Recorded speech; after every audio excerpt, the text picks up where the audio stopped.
Ladies and gentlemen, good morning, good afternoon.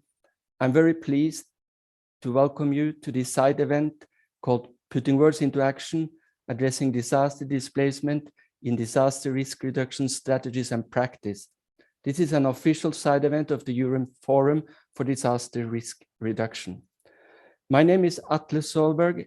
I work with the Platform on Disaster Displacement, or PDD as we called it, based in Geneva. And I'm very honored to have been asked by the organizer of this event, the Norwegian Refugee Council, and the Global Network for Civil Society Organization for Disaster Risk Reduction, GNDR, to moderate this event. We have a great panel, great body of knowledge, and a great body of experience we will learn from today. And I will introduce the speaker as we go along. Before that, I want to say a few introductory remarks. One is that displacement is one of the most immediate effects of disasters. Averagely, 25 million people are displaced in the context of sudden onset events related to natural hazards and weather-related events. Annually, 24 million people are displaced. To address the challenges of displacement in the context of disaster, DRR strategies and practice have a key role to play, both to prevent and reduce disaster displacement, to strengthen resilience, and to address the protection needs of those that are displaced.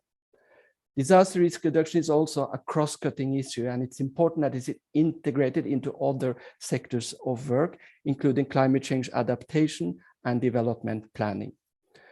We will today learn more about disaster displacement. We will learn more about some of the policies and strategies that can be employed to avert, minimize, and address disaster displacement.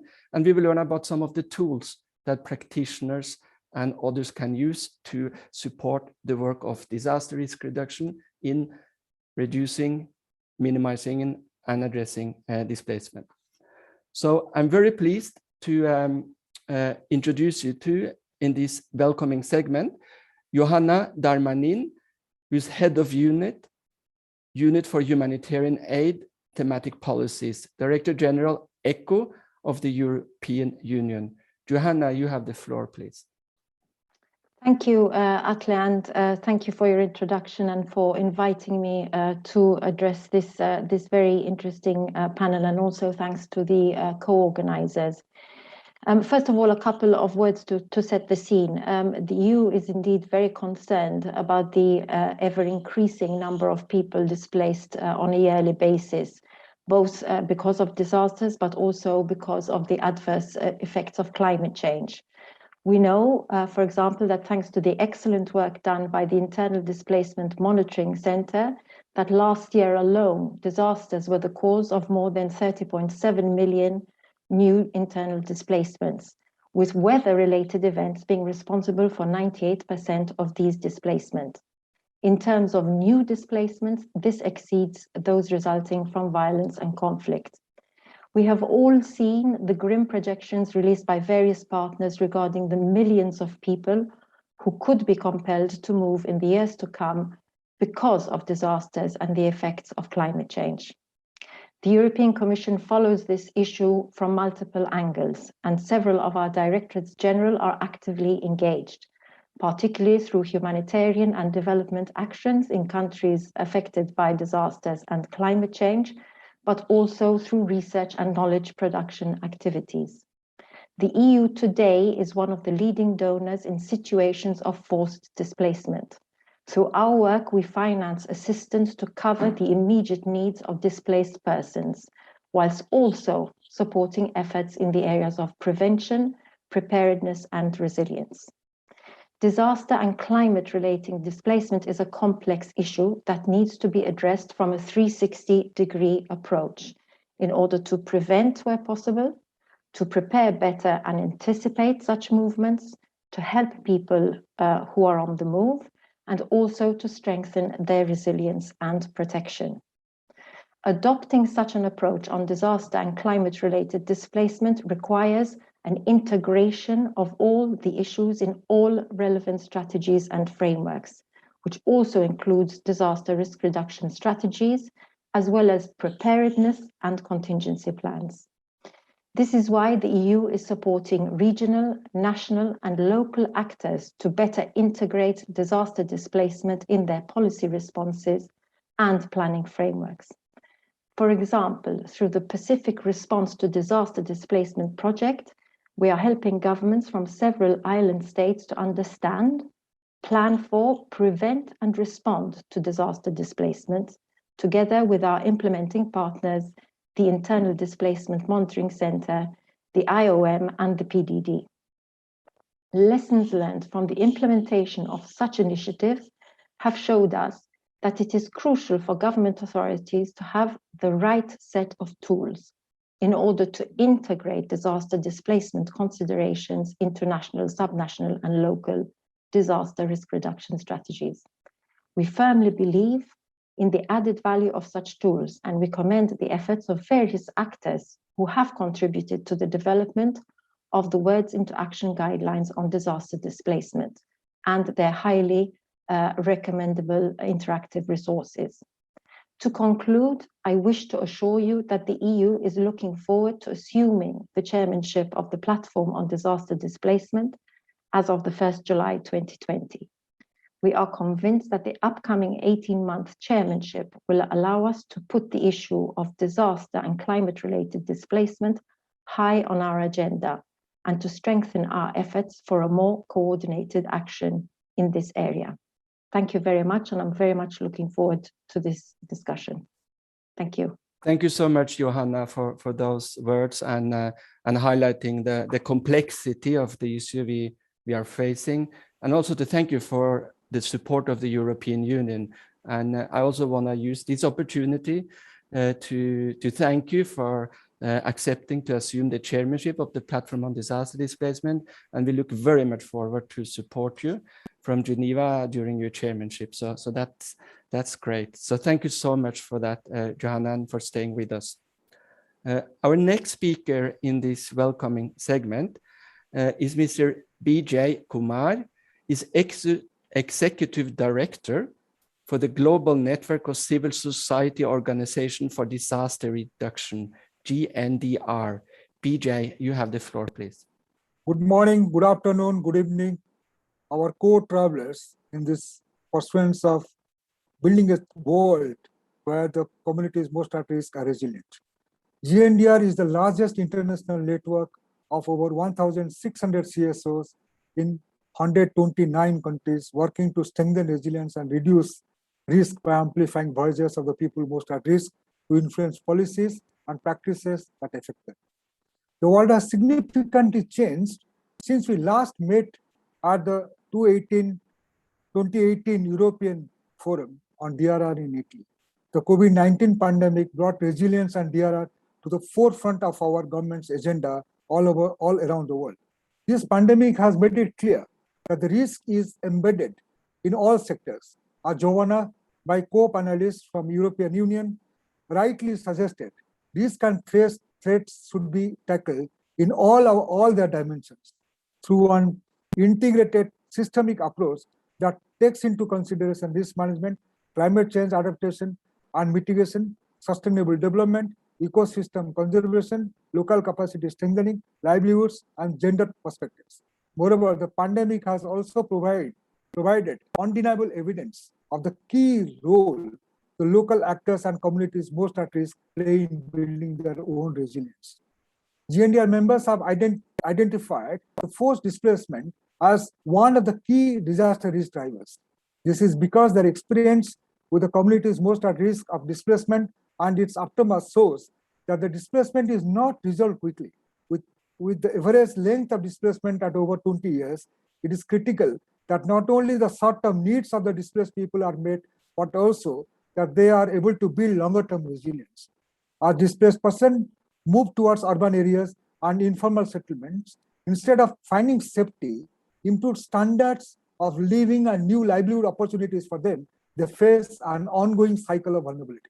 There are multiple interrelated risk factors that cause displacement and hinder durable solutions for those affected. Through GNDR's Making Displacement Safer project, funded by USAID, members in 11 countries are seeking locally led DRR solutions for displaced population in urban areas. They have gathered the perception of risk faced by over 4,900 displaced persons, and of them, 69% of those interviewed stated that they continue to be affected by the disasters years after the initial event that forced them from their home. Their biggest perceived risk is the lack of access to basic services. 2/3 of the respondents feel they are not at all consulted in the design of policies, plans, and activities to reduce disaster risk, nor even access to financial resources, which are essential to build a resilience for themselves. Anecdotally, several displaced persons, especially women, did not want to engage in discussion on the policy environment, highlighting the lack of confidence or willingness to speak into the issue for the fear of reprisal. Taking lessons from members, we urge ourselves to prioritize local communities, including displaced population, who must be enabled to participate, influence, and make decisions on risk-informed development policies and practices, because they are the people most at risk. They have critical knowledge and experience of the threats they face and their consequences. GNDR is also calling for structural changes at the local, national, and international level so that local leaders have the capacity, resources, and power they need to decide how to strengthen their own resilience. We also ask for all of us to strengthen the local CSOs to mobilize an all-society approach for building the resilience of communities most at risk. We are encouraged by all these contributing to the seminar today, exploring how this can be achieved, and request further integration of disaster displacement into local, national strategies and more multi-stakeholder collaboration, including with those most at risk of displacement, so that we can all work together to build resilience across the nations, across the various levels, local, national, and global. Together, we can definitely ensure that the resilience is built for the communities most at risk. Thank you very much for giving me the opportunity to speak to you. Thank you, Vijay, and congratulations for the very important work that you are doing. I think global networks are immensely important, bringing together a wide range of stakeholders. And I also think you have an important role to play with including affected communities or communities at risk. So again, congratulations for the very important work you are doing and the contribution to the discussion today.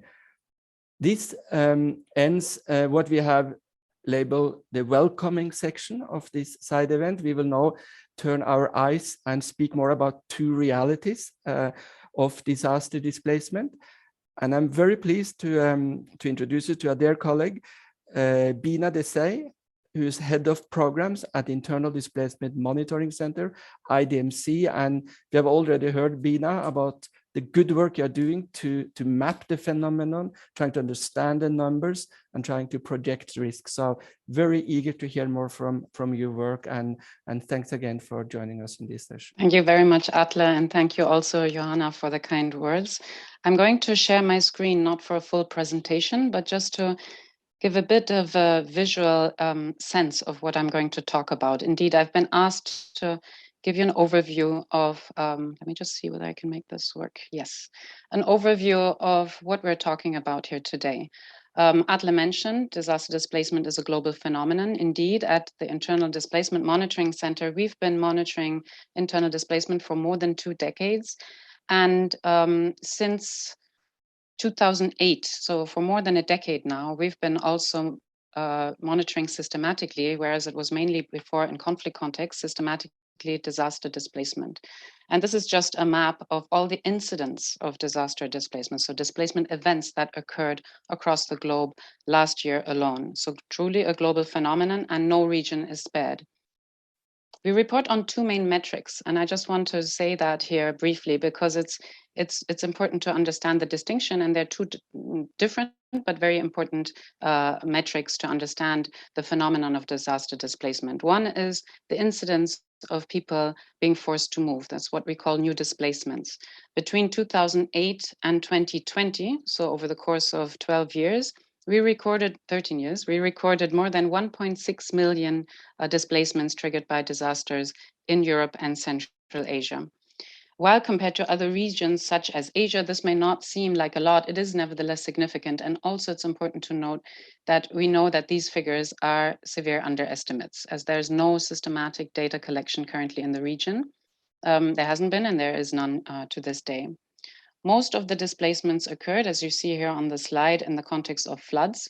Floods have been the most frequent hazard overall, but also earthquakes, though less frequent than floods or wildfires as incidents of disasters, have also triggered a high number of new displacements. And the countries particularly affected in the region over those past 13 years are Turkey, Russia, Italy, but also Bosnia-Herzegovina, Israel, and Spain. I will say more about the challenge of monitoring displacement in the region in a second, but I just to note that on the metric of new displacements, as well as the second metric that I'll come to in a minute, which is the number of people living in displacement at any point in time, there exist large data gaps. We are trying to fill the existing data gaps in various ways. And in 2020 alone, we've recorded 123 disaster displacement events that triggered 245,000 new displacements. And you see here in the blue, the top 4 countries. The orange is conflict displacement, so you can ignore that for our discussion today. Displacement in Europe is also concentrated, as in many other regions, in a few mega or large-scale events. More than 3/4 of all disaster displacement in the region in 2020 was triggered by just 5 disasters. Nevertheless, having said that, small-scale events are also critical in terms of their number being, them being just much more frequent than the big events, and them also significantly destroying development investments and setting back really the well-being of individuals and communities. And what's important to note on small-scale events, even though they often don't make the national media or the regional media, it is in such situations it's not necessarily the hazard, so the actual flood or the earthquake or the storm, that creates this high level of displacement. It's more the problem that is related to the fact that people are living in areas where there should not be build-up in the first place, or the structure of the housing is inadequate. So in Europe too, as anywhere else in the world, we're talking about exposure and vulnerability, something that really can be addressed by policy planning, implementation, such as improved land use, regulations, social protection, or also insurance coverage. So now I'll come to the second metric that I mentioned earlier. This is the number of people that live in displacement at any given point in time. So we've got people moving over the course of a year, but then they can return to their houses in many instances. It was often the perception is still predominant that disaster displacement is short-term. And that is also due to the lack of data on this. We've started very partially and conservatively putting together some numbers of people living in disaster displacement, in a sense, and displacement from disasters at the end of the year. So this is what you see in the right. The map there is a global impression, but it shows only just a few European countries. But there, the graph that you see on the right-hand side presents these figures. So these first conservative partial figures. So for example, in Turkey, 44,000 IDPs, internally displaced people from disasters, at the end of 2020. So these are people who have been displaced over the course of the year, but they also include some of these numbers, people that have been displaced for several years and still not found solutions to their displacement. So for example, in Albania, the 17,000 you see there also includes people displaced by the earthquake that hit central Albania in November 2019. In addition to monitoring the scale of displacement, we've also modeled displacement risk. I don't have the time here, so I didn't add a slide on it to go into too much detail. But just to note that on average, 13.9 million people can be expected to be displaced for any given year if we look at risk models. This is, again, a significant number. This is, again, mainly from floods and earthquakes, but increasingly also wildfires, which we've already seen to be triggering a significant number of displacements, are said to probably increase as a driver of displacement, with the result of climate change as well. I already touched on, and this is the slide that I'll close on, because this is really, I think, what we'll discuss a little bit more about later on, and what can be done. So we see the phenomenon, we see what the problem is and the scale of it. And one huge gap that we of course see at IDMC is the lack of data. I touched upon it earlier, but it's a problem we face across the globe, but it is particularly pronounced also in Europe, given the actual capacity that there could be in more systematic reporting. It's not just lack of data per se that we see, it's also lack of official data sources and of quality data. So for 2020, and over the course of the past years in the region, we've identified around 300 sources of information, official sources reporting on disaster displacement in the region, half of which are local, national, and regional authorities. And this means that the other half come really from local and national media outlets, and these are generally less comprehensive and also less reliable sources of information. And this is common throughout Europe. There are some situations in which local and national authorities publish evacuation and shelter updates on particular disasters, but this is not always the rule. And that there are several reasons for this. As there's local responsibility for managing disasters, I would imagine we hear more about that also later today. If that's the case and there's no mandated reporting at the local level, data won't be forthcoming. Often there are also a number of actors, of course, involved in response, and there may be a lack of coordination in data collection and sharing. And overall, there's a lack of capacity, indeed, also to collect specifically data on evacuations, on displacement after an event, and what happens to people months and even years after the disaster. But there are good examples, such as, for example, in Spain, where investments have been made in this capacity, and we've seen it in the context of the La Palma volcano eruption. There were daily reports published with updates on a number of items or aspects, for example, housing destruction, that can then also indicate displacement. So good examples exist, but in general, the existing estimates are largely extrapolated from proxy indicators. And so as a result, the issue of disaster displacement and also of displacement risk remains poorly understood. So I look forward to the discussion that we'll have now and the other contributions from the other speakers, because there have been advances in the context, of course, of reporting against the Sendai framework. And we see that this really holds a promise for more and better data on the phenomenon to guide policy. At the national level, disaster loss databases can be built, and where they already exist, new indicators can be built in. I put here just a few examples of topics and indicators that we feel would be critical really to be included in systematic reporting. And to close, we've started a process, and I'd just like to pitch this here with IOM and IDMC, but also a number of partners, including UNDRR, UNDP, etc., and expert institutions in identifying available data sources globally, but also in the region, appropriate indicators, and for different country contexts. So if you're interested in engaging with us on this, please do get in touch, and I'll put my contact details in the chat. Thank you very much. Thank you, Bina, and for the work IDMC is doing on data. I think we all agree that we need better data to inform policy and strategies, and I think you are doing a tremendously important work.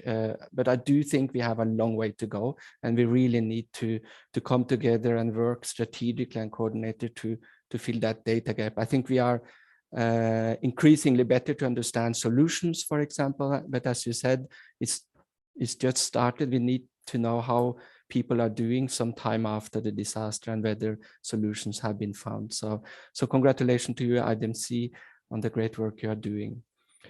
We will now also look into a situation of displacement, and what we will hear from is a little looking beyond the headlines on summer floods in European countries.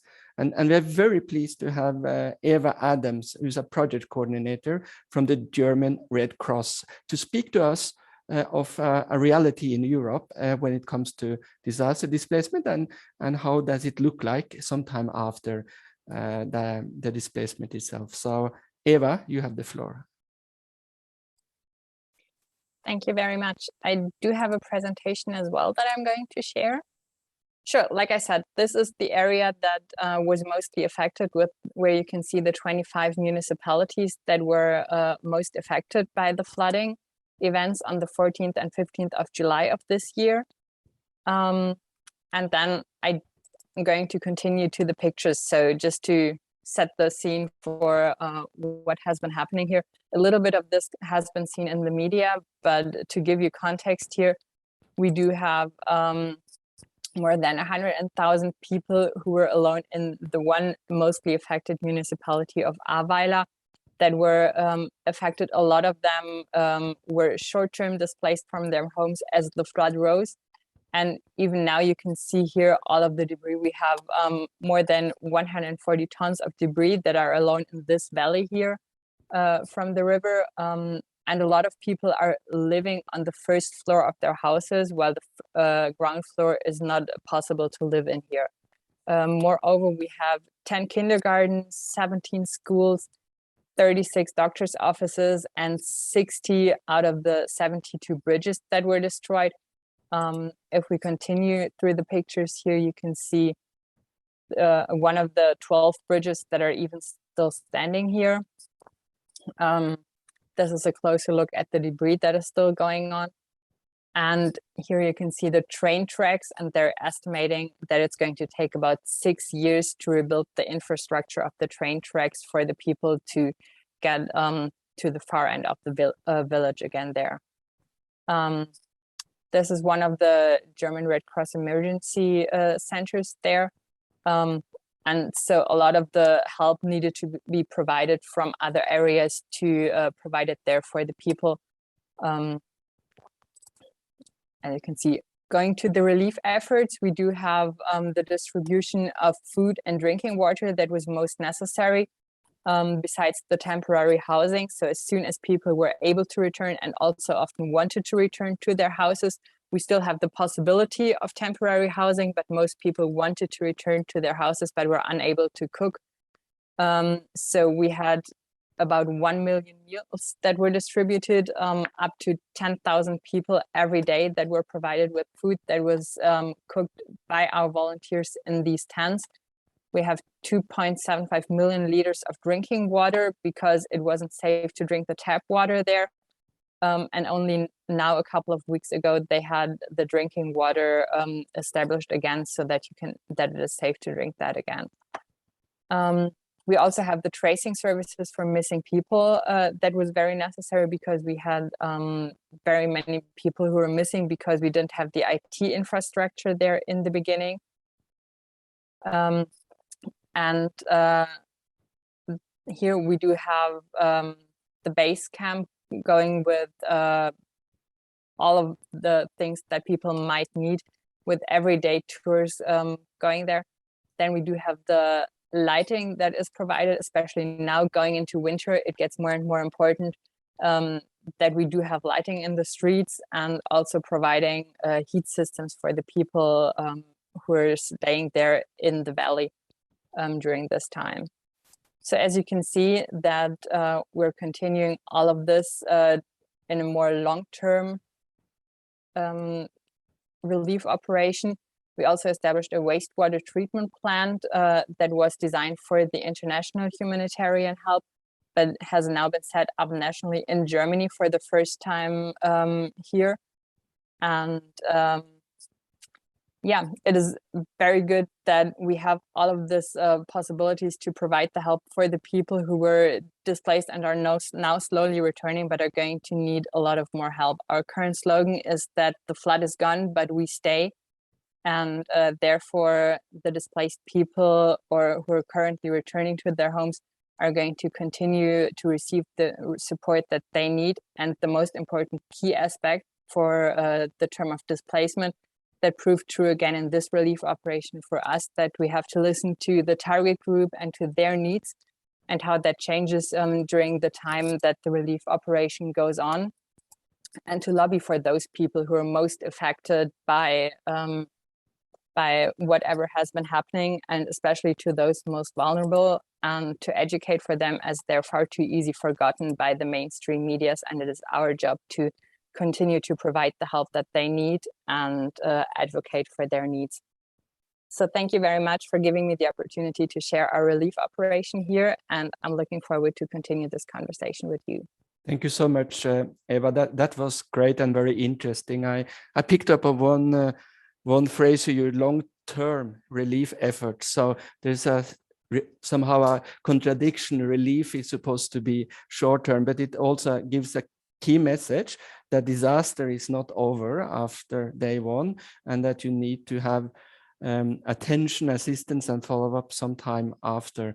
I think another key message from this, and this is unfortunate, but such disaster can happen everywhere. It's not something that will exclusively happen in the South or in small island developing states or in certain regions such as the Caribbean or South Asia. It can happen everywhere. And maybe the third is we better get prepared for the next one, and maybe it shows that preparedness could have been better in this case. But congratulations to you and the German Red Cross for what seems to be excellent work, and for also staying some time after the disaster. I think that's also a key message, that there is resources to and capacity to stay until solutions are found.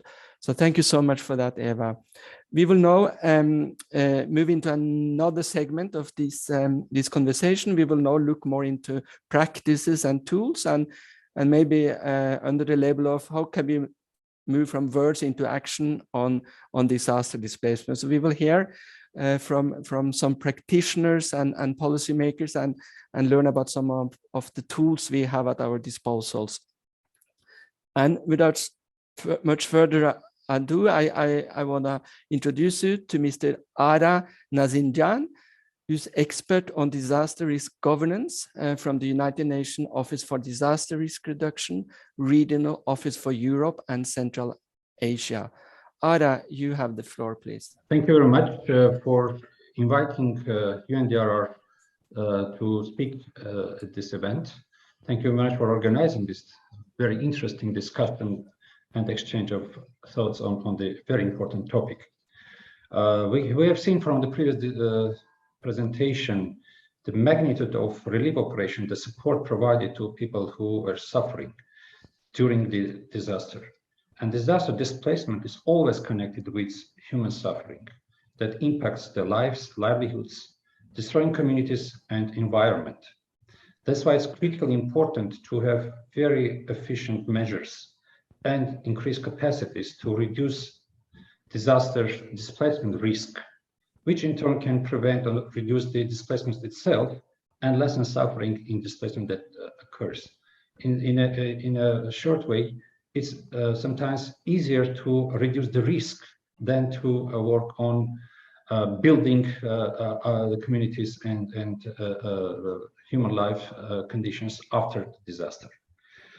In this situation, it is important to strengthen the partnership and cooperation between the countries, between the regions and agencies that are working on disaster risk reduction, including risk of disaster displacement.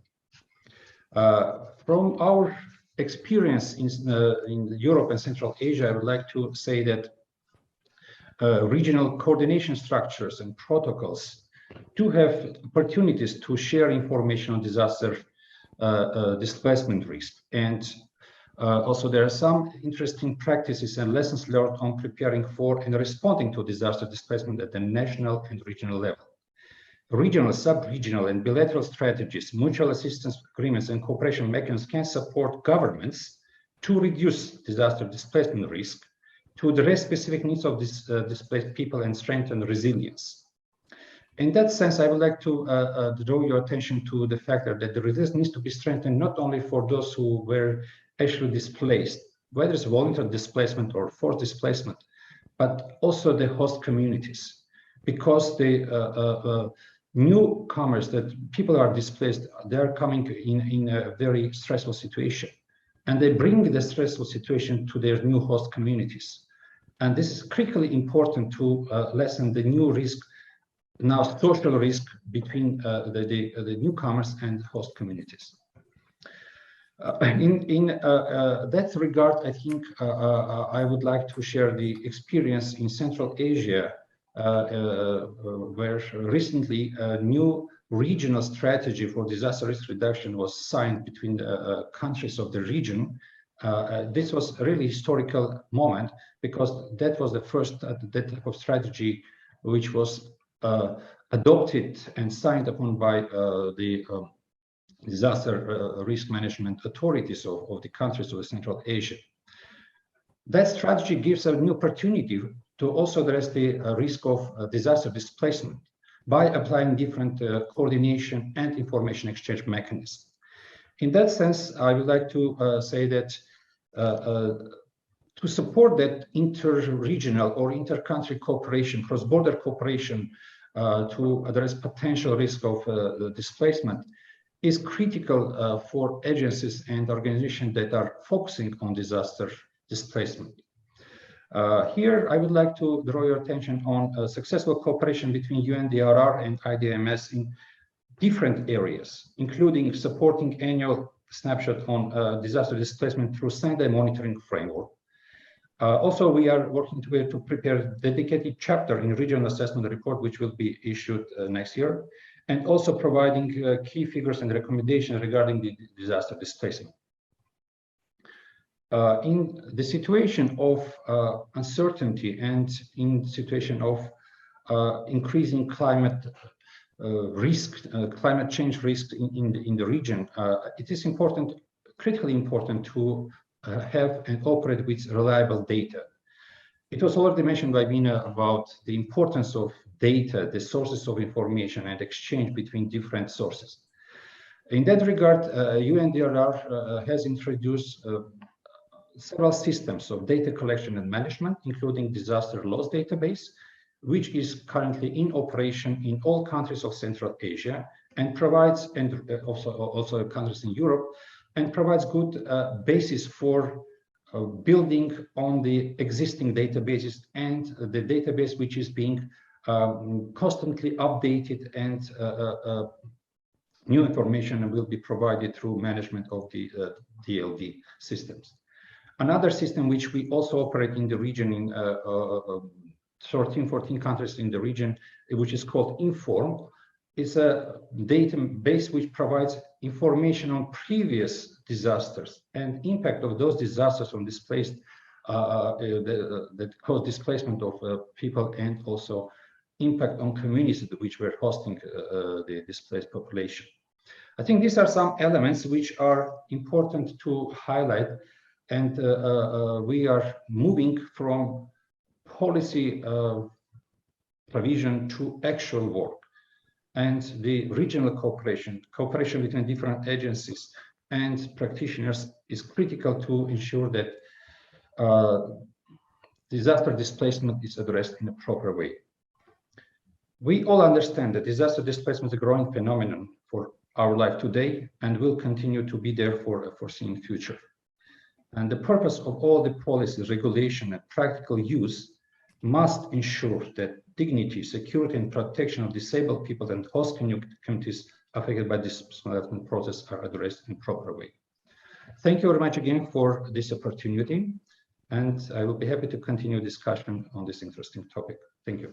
Thank you, Ara, and that was very stimulating to learn from Central Asia. Honestly, I don't hear much about that very often in our work, so that was very encouraging, and stressing the regional cooperation aspect, which is essential to manage risk also on the cross-boundary issues. I also think you're stressing the need for data and also law and policies in place. So congratulations for the work you are doing, and thank you so much. For those listening into this event, we will not have an interactive question and answer session. We do not have time for that, but you are invited to put questions or comments into the field, and this will be sent to me, and I will then distribute it to the speakers. So if you have a question or a comment to Ara or Eva or Bina or other colleagues that have spoken, you can send them to me, or use the question box, and we will forward them. So this is just for information. Then we move to another speaker, and now we will learn about a very exciting tool, the Words into Action Guidelines on Disaster Displacement. And I'm very happy to give the floor to Sylvie Josa, who is with the Norwegian Refugee Council. And Please, Sylvie, give us a flavor of what is this tool on Words into Action, guidelines on disaster displacement all about, and some of the extra tools you have developed in that context. Thank you very much, Atle. With pleasure, I will share my screen. So I would like to tell you about the UNDRR Words into Action Guideline, Disaster Displacement, How to Reduce Risk, Address Impacts, and Strengthen Resilience, as well as its family of tools, which include a checklist and an e-learning course. The Words into Action Guideline was launched already in 2019 at the Global Platform by UNDRR, and it was the product of a collaborative effort by an expert working group that included disaster risk reduction experts as well as disaster displacement. And it was supported by the governments of Germany, Norway, and Switzerland. The guideline offers practical guidance to reduce displacement risk, to avoid it, if it can't be avoided, to protect the rights of displaced people, and to help displaced people find durable solutions, which, as we have just heard, can take a long time to find. It includes a background section to familiarize people that are not familiar with disaster displacement, with examples from around the world and references on key concepts. It follows the structure of the Sendai framework priorities. So I will just give you a couple of examples of what's in there to hopefully interest you in going and checking it out. So under understanding disaster displacement risk, priority 1 is the recommendation to collect displacement data in times when there is not a major disaster happening, because people often follow similar patterns of human mobility when there is displacement, and to collect the data during the disaster, because that way we can make sure that we're serving the needs and providing the services that are called for the right population. And after the disaster, and as we have just heard, this can last for years. So it's very important to collect data and to have this data disaggregated and make sure that the people are not forgotten. In terms of the second priority, which is strengthening governance, the recommendation there is to include in existing laws and policies and strategies provisions about disaster displacement, to prevent it, to address it. So it's not necessary to come up with a whole new law or policy, although some countries prefer to do that, but having these strategies in place, and not only in disaster risk reduction strategies, but also other sectors. It's great for governance if there can be a focal point, so we know who to go to coordinate, and to have, in order to promote intersectoral collaboration, to have perhaps a working group. I won't go in, since I know that we're running a little bit behind, Atle. I will be kind and I will skip a bit, but just want to let you know that the same principle applies, for example, to if you have programs to build resilience for the general population, make sure that they include people that are at risk of displacement and that are already displaced. It's often very much the case that people are in a new place. They don't know what the risks are of disaster in that new place. So I will move quickly onto, there's lots of good advice in there. I invite you to check it out. So we collected, since it's a large guide, it's about 70 or 80 pages, and we created a short checklist that's only 12 pages. And that can help, the checklist is to help people assess whether policies and practices align with the Sendai framework on displacement, to help you identify the gaps and to prioritize. And rather than the Sendai framework structure, it follows a disaster risk management cycle, which we know is continuous and doesn't start in one place and end in one place, but is a cycle. So, but it includes understanding, strengthening governance, preparing, responding, and supporting resilience until a durable solution can be found. We also have developed this e-learning course on disaster displacement based on the guidance from the guideline and from the checklist.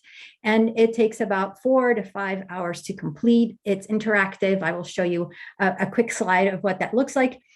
It's available now in English and Spanish, by the end of the year in French, and beginning of next year in Arabic, available online and offline, which means you can download it and it has the same interactivity.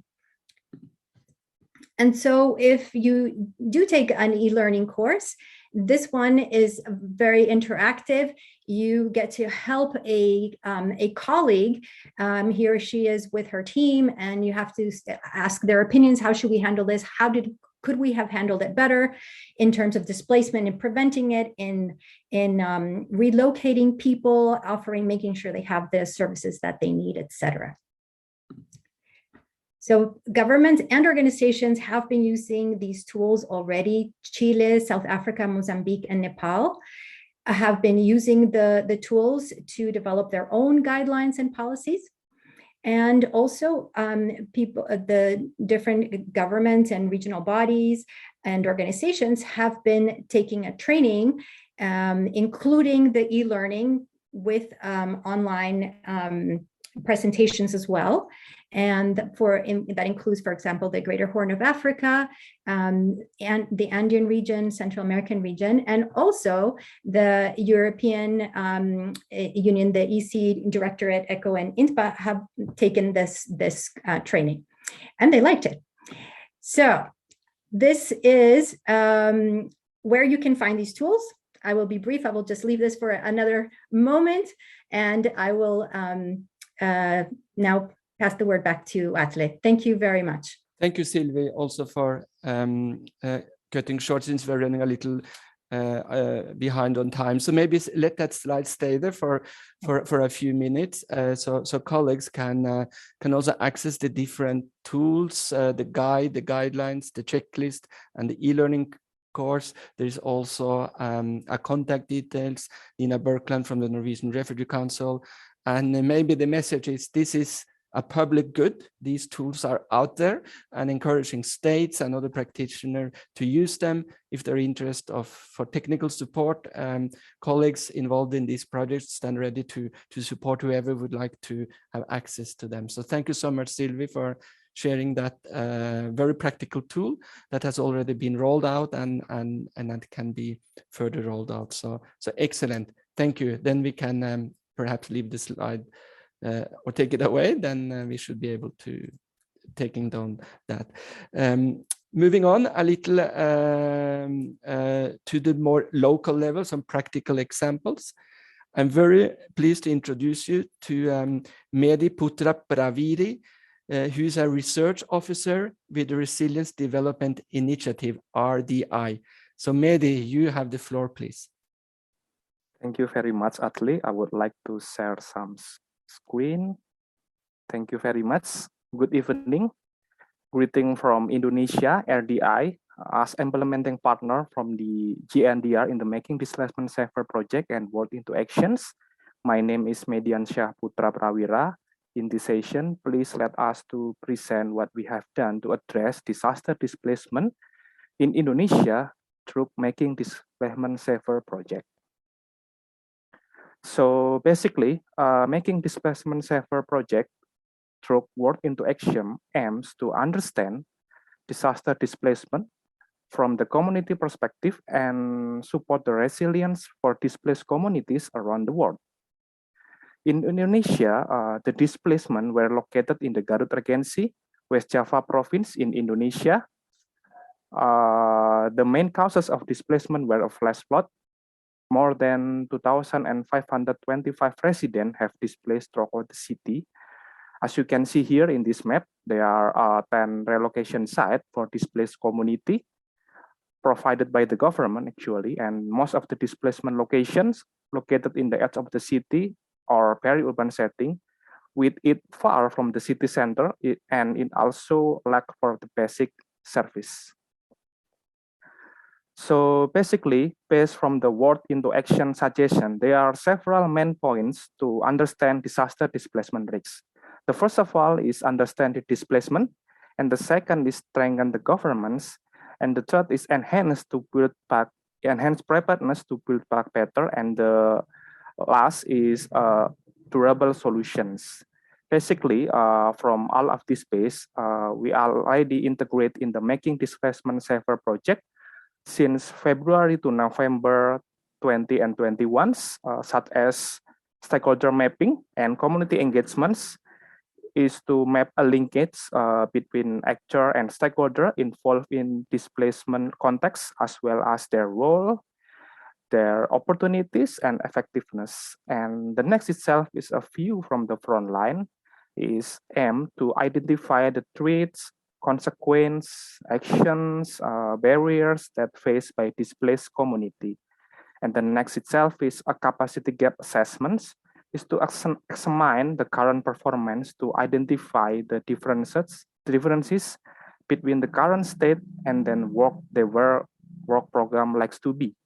And the last and the most importantly is Urban Living Lab, a local place for innovative nature-based solution that aims to solve urban challenge and contribute long-term sustainability by actively and openly co-constructing solution with displaced communities and other stakeholders.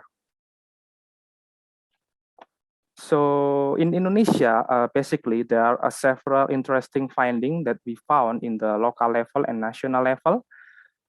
In the local, that we could adapt it to address disaster displacement risks based from the guidance from the word into actions. The first of all itself is the finding in the local level, as you can see it here. The first of all is the understanding and addressing the needs of the displaced communities and also the host communities. And the second itself is the integration in the risk assessments and information management system that could be assessed by the other stakeholder. And the next is we need to make sure to involve displaced communities into planning to formulate a solution in the first place. Meanwhile, the findings on the national level, the first one is the urgency for integrate information management tools that could be used for formulate the policies for managing the IDPs in the future. And the next is the need to push the IDP management issue into national policies so it could become the main agenda along with efficient translation and reinventing government. So therefore, we asking the international actor here to actively participate in the strengthening the capacity in localized approach to finding durable solution for displaced communities. The collaboration will take part in the three main points, such as the first one is data collections. We would like to involve international actor to supporting the localized data collection for better data management in disaster displacement. The availability of data before, during, and after displacement could build better understanding of displacement risks. And the second itself is advocacy to support meaningful participation between stakeholders, especially local stakeholders, to take part in addressing disaster displacement in national and regional level. Collaboration between stakeholders itself is the key to design strategies, plans, and also durable solutions. And the last and the most importantly is mainstreaming finding durable solution is to enhance the localized solution based on the displaced needs and capacities. Means we need to involve those at risk in designing, developing, and testing the solution as well as social innovatives. The pivotal point is to ensure the sustainability of the initiatives. So actually, before the end of the session, let us at the eye to share some video presentation to give us some reflections.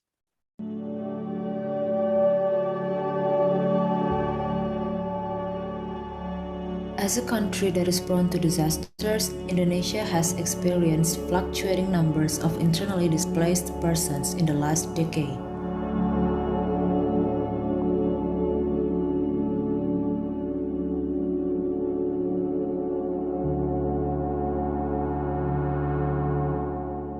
The flash flood in September 2016 affected 6 sub-districts.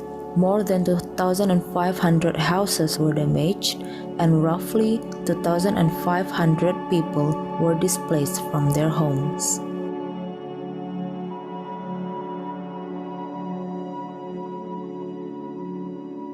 The local government decided to relocate those affected to 10 different locations in the periphery of Garut Kota sub-district. which are far from the city center and have minimal access to economic activities and basic facilities.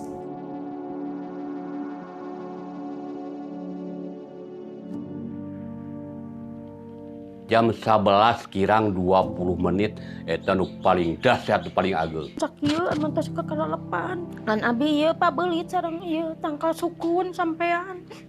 Mun teu pabelit mah abi bakal teu aya meureun.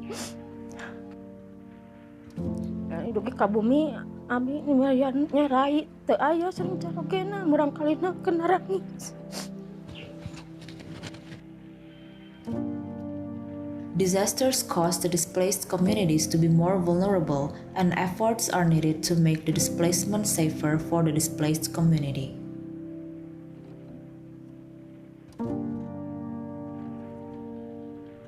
Making displacement safer is a project to seek locally led disaster risk reduction solutions to challenges faced by the displaced communities to increase understanding and innovative approaches. One of the activities in this project is called Urban Living Labs, an approach to formulate durable solutions for the displaced population in Garut, which aligns with the Words into Action Guideline. Kenalan apa yang kan transportasi nu janten bingung nate teu gaduh kendaraan nyalira teu gaduh kendaraan teh tebih pacabakan kitu janten tebih wae nama Alih kali teh sedih biasa abah ditu walaupun abah tukang kuli walaupun abah tukang beburuh 15.000 20.000 katuang ai keayaan di dieu mah jang lapur kangge ongkos ge teu cekap bager abah teh kitu. Hoyong misalkan di dieu teh nya tiasa sapertos deui semula painten gitu.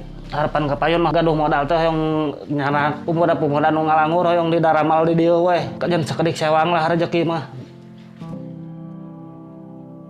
Therefore, it is our responsibility to strengthen and mainstream the words into action and the localized approach to find durable solutions for displaced communities.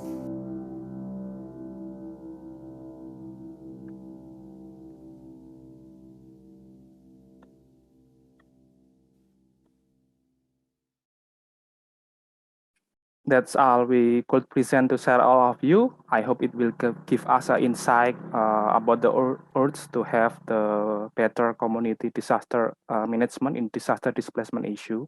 Thank you very much.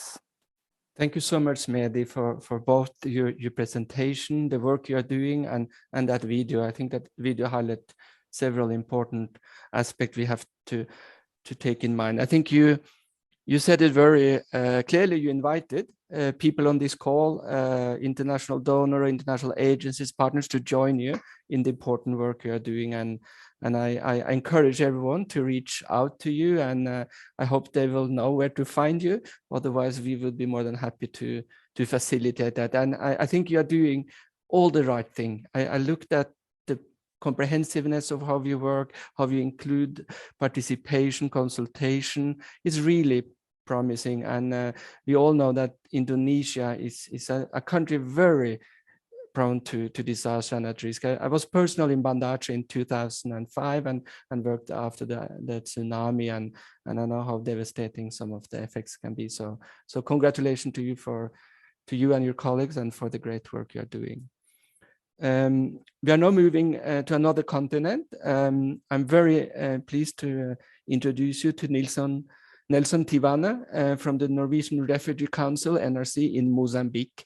And he will tell us a little about their efforts to influence national policy setting and strategies. And Nelson, we are running a little over time, and I kindly encourage to be as brief as you can. I don't want to rush you, but you now have the floor, Nelson. Thank you. Thank you, Atle. It's a great pleasure for my side to be here, and as the time is running, I will quickly share my presentation and go rapid to it. Please tell me if you can see my screen. Thank you very much. Colleagues, good afternoon. As Joanna said, displacement, it's one of the greatest setbacks to men of economies in different countries, and in Mozambique is not different. So to respond to that, Mozambique have developed and approved 2 months ago a policy and strategy for internal displacement management. You can see a picture of it on the right side of my the cover of my PowerPoint. So why we did that? Why we developed and approved the national policy? First, yes, Mozambique is a country prone to disaster, and these events are lead to a increase of the number of IDPs. As for now, we do have 744 IDPs in the country, and over 1.5 million of people are at risk of displacement and disaster, according to the a national contingent plan of this year. And this number doesn't even include the famine and drought-driven displacement, which is massive in the southern region of Mozambique.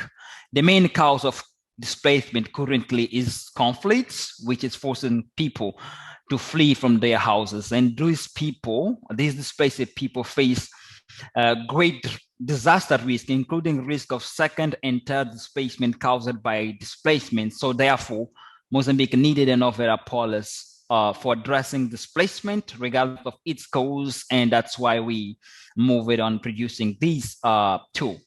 In terms of the process to develop the policy, it's worth to say that the policy itself is based on a cross-sectorial approach, which also included displaced people, meaning that throughout Word into Action implementation project with support from the German government, NRC, and Oxfam South Africa in collaboration with PDD and the UNDRR working together with IOM and the United Nations High Commission for Refugees offered support to the government of Mozambique in July 2020 throughout INGD to develop this guideline. And of course, there was a willing from the government. As for that, INGD, representing the government of Mozambique, has organized a multi-sectorial technical team from all the relevant sectors that included support from international experts. What we did to develop the policy, the first draft was a set of a consultation in 4 of many most vulnerable provinces to disaster in Mozambique, just to mention Sofala, Nampula, Zambezi, and Cabo Delgado. The most important thing here is that the guideline of question that we take to the community was based on the Word into Action checklist. Then the policy and strategy was drafted, but after the drafting, we went through a countrywide consultation process, which involved key stakeholders from the UN, national organization, and public service sectors in all 3 regions of the country. This allowed us to finalize the process of consultation and gave the draft to the Council of Ministers, which together with the President's cabinet revised the document twice before its approval.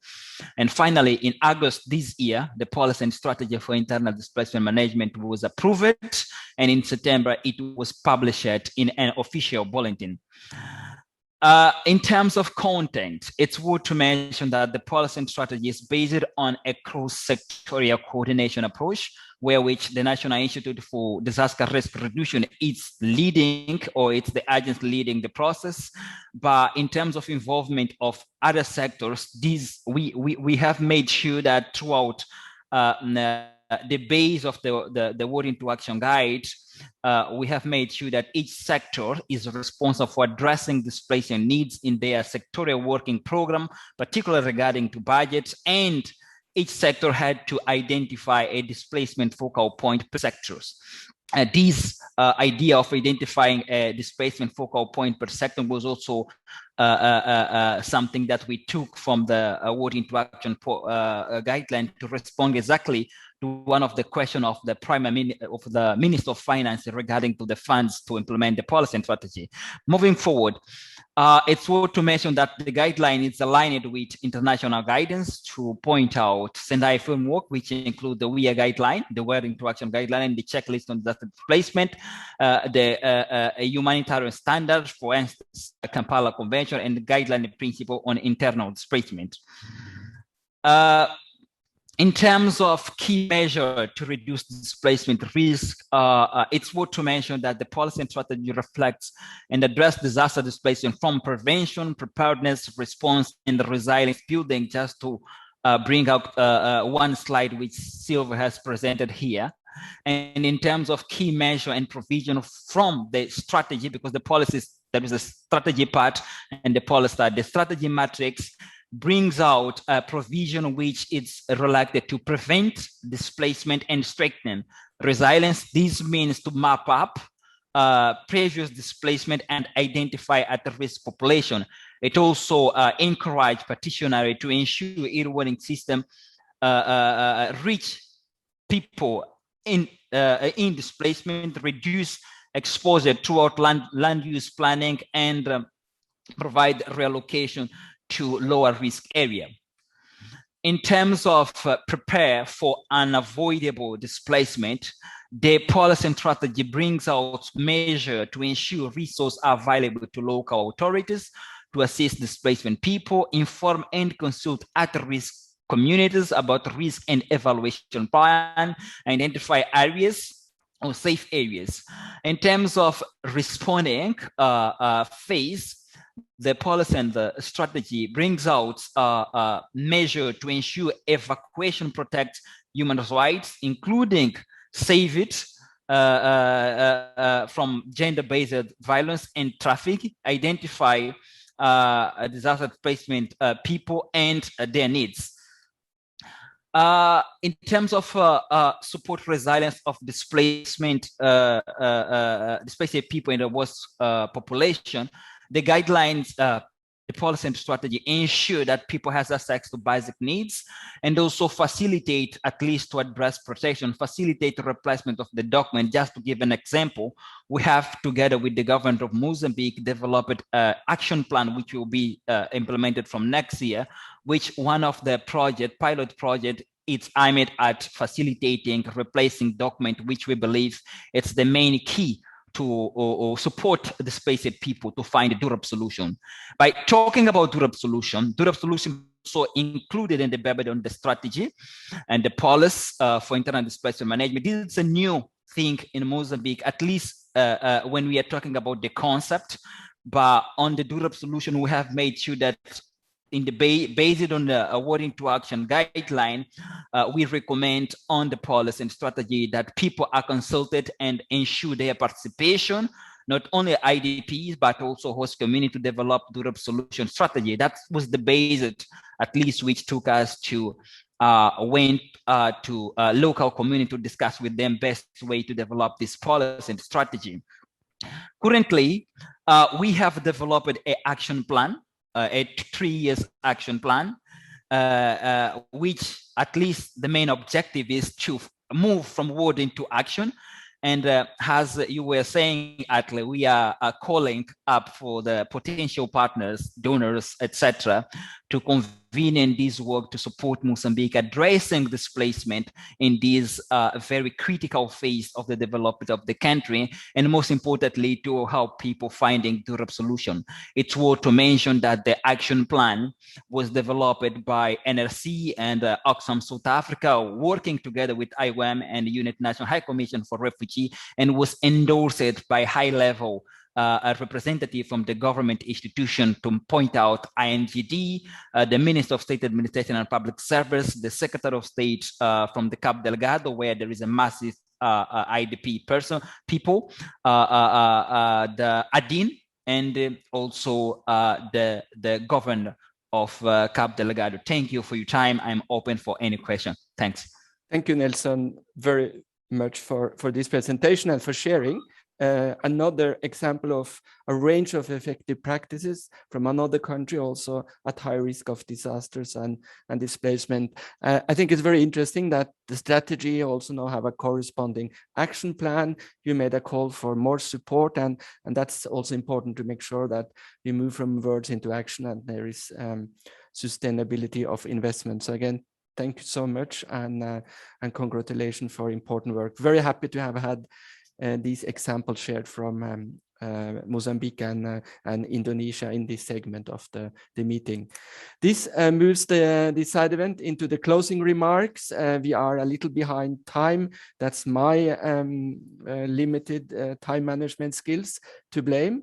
But I'm very pleased to introduce you to Matthias Amling, who's desk officer with the German Federal Foreign Office in Berlin, Germany. And as we started out on behalf of the Platform on Disaster Displacement, I cannot use this opportunity not to thank you and the German Federal Foreign Office for your important contribution and support to work on disaster displacement, both at global, regional and national level. And a lot of what we have heard about today would not have been possible without the generous support of the German Federal Foreign Office. So as a representative of your government, Matthias, thank you very much. And I also leave it to you to conclude this session and wrap it up for us. And you have the floor. Thank you, Matthias. Thank you very much, Atle. Thanks to all of you, and congratulations to all the speakers. I think it's quite an indicator going over time so seamlessly that this is a topic of high relevance, and it's a topic where we had a lot of good work done, and that is very interesting to listen to all of you. And indeed, it's very encouraging actually to hear that this guidance, the words into action, and all the tools they are have been designed, but they are now used, and they are used to really design policies and to take actions that are needed to address disaster displacement in Mozambique and Indonesia, strengthen our own capacities in Europe. I think that's encouraging to see, to hear, and also to discuss at another point. Particularly, I think it's rewarding to hear that these Words into Action guidelines that you heard a lot about today, they're product of great collaboration. It's already, I think, in 2017 that we together recognized that addressing disaster displacement as called for in the Sendai framework really needs some extra guidance, needs something to really put words into action, as the title already says.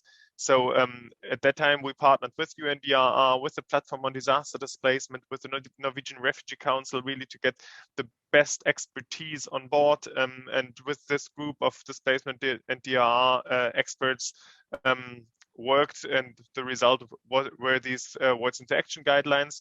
And I think since then, we had the opportunity really to provide support to interested governments with all these tools.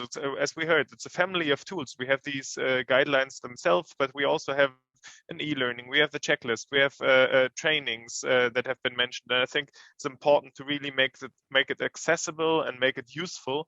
And I think it was a big success that we can see today.